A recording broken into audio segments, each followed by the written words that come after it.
Olá, vamos conversar sobre o pecado, a justificação, a fé e caridade. Em 1517, Martinho Lutero entrou numa grande briga porque acrescentou uma palavrinha na frente das palavras do apóstolo Paulo e colocou que somente a fé justifica o homem. Vamos falar sobre o pecado e sobre a justificação. O que é necessário? Quais as diferenças entre somente a fé justifica e fé e obras justificam? Martinho Lutero utilizou o termo sola fide, somente a fé vai justificar o homem. E naquela época o conceito dominante era fides et caritas, fé e caridade justificam o homem perante Deus. Ou seja, de um lado Deus te salva só porque você acredita, o outro lado acredita que você tem que ajudar Deus a te salvar, ou seja, você colabora com a sua salvação através das obras que você faz. De um lado basta acreditar, e do outro você precisa acreditar e trabalhar para isso. Como diria Jesus, frutificar. E através desse conceito de sola fide, hoje muitas religiões nem querem mais falar de inferno, de pecado, de santidade, de esforço contra o pecado e etc. Focam apenas em milagres e nas palavras doces e bonitas de Jesus e somente esse foco positivo. Mas como diria Martinho Lutero, sola escritura, vamos ler na Bíblia o que a Bíblia diz sobre isso, sobre a justificação. Então leremos Tiago, capítulo 2, versículo 26. Assim como o corpo sem espírito está morto,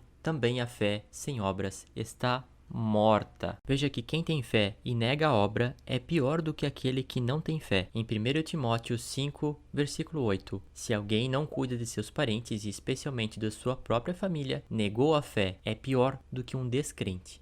E Tiago explica esse assunto brilhantemente. Em Tiago capítulo 2, versículo 18, ele diz: Mas alguém dirá, você tem fé e eu tenho obras. Mostre-me a sua fé sem obras e eu mostrarei a minha fé pelas obras. Ou seja, ele mostra que o importante é frutificar a fé, ter a fé para frutificar. Ou seja, a fé e as obras, que vêm da fé. Agora Jesus vai finalizar esse assunto. Em Mateus capítulo 7, versículo 17 ao 20. Uma árvore boa não pode dar frutos ruins, nem a árvore ruim pode dar frutos bons.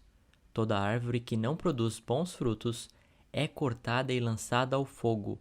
Assim, pelos frutos vocês os conhecerão, ou seja, pela caridade serão conhecidos. Agora eu vou montar uma reflexão com você. Quando você é batizado, você se torna um corpo só com Jesus Cristo. Jesus Cristo é então a árvore da vida. E então você é um galho enxertado. E esse galho vai ter que fazer frutos, vai ter que produzir. Você recebe a seiva, a água de Jesus, que é o Espírito Santo no batismo, ou seja, você se torna digno de estar encaixado na árvore de Jesus, pelos pecados perdoados na cruz. Então você é um galho zerado, você está com a dívida paga por Jesus na cruz. Agora você tem que frutificar. Esse é o sentido de todo o evangelho. O batismo você encaixa em Jesus, que é a árvore, que te dá a seiva, que é o Espírito Santo. Então você tem que criar frutos. E os frutos são as boas obras. Porque não adianta você ter a seiva de Deus e não produzir bons frutos. Porque os galhos que não produzirem bons frutos serão cortados da árvore e serão jogados no fogo. E o fogo é da condenação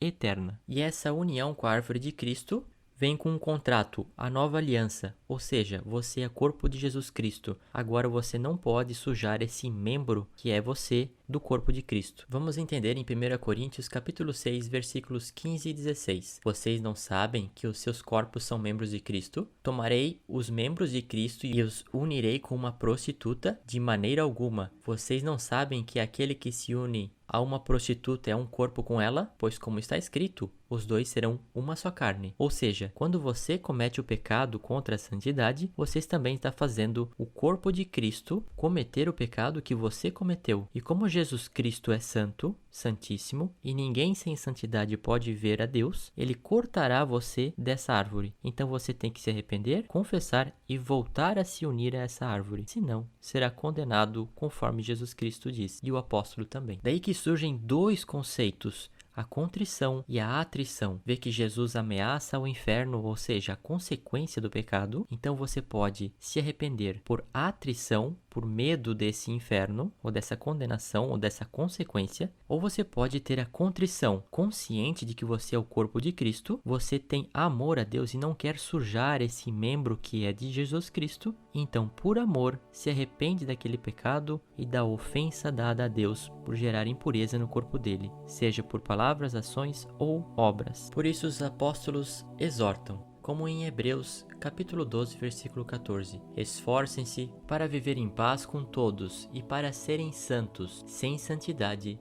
ninguém verá o Senhor. Ou seja, é necessário esse esforço para a santificação, assim como as obras, porque o amor, através das obras, cobre uma multidão de pecados. Por isso confessavam, Tiago capítulo 5, versículo 16. Portanto, confessem os seus pecados uns aos outros e orem uns pelos outros para serem curados. Nesse contexto ele estava falando sobre os sacerdotes. Em Atos capítulo 19, versículo 18 temos: muitos dos que creram vinham e confessavam e declaravam abertamente suas más obras. Logicamente existem as exceções, como o bom ladrão que foi salvo por Jesus no último suspiro de sua vida. Ele, porém, estava pregado a uma cruz e não podia frutificar naquele momento. Então Deus foi misericordioso. Agora você aprendeu tudo sobre a justificação, segundo os evangélicos e segundo os católicos. Tenhamos todos uma só fé, um só Senhor e um só batismo. Até a próxima!